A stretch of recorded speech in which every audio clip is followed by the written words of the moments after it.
Muhabbetten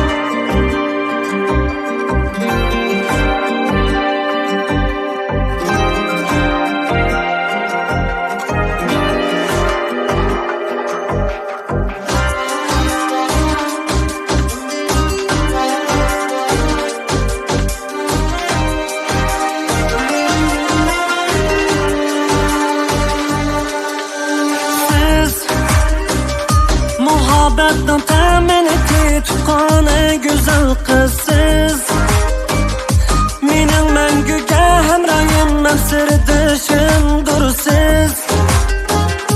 Arzuyumның başlanışı hem armanımdır siz.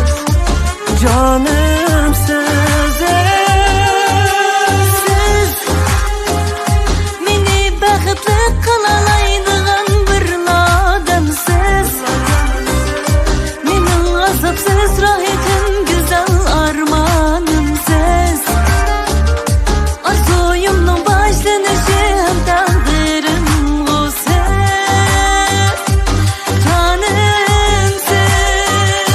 Sizi baya sizge kuyma sizni suyman.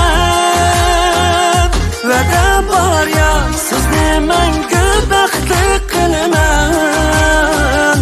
Sizi baya ko'nglimni sizgila berman.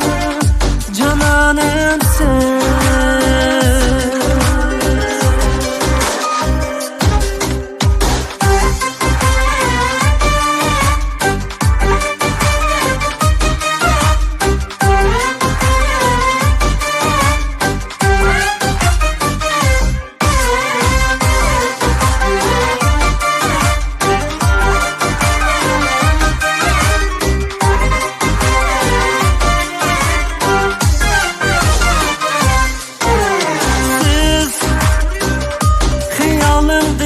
Anan kedi mihriban kızsız.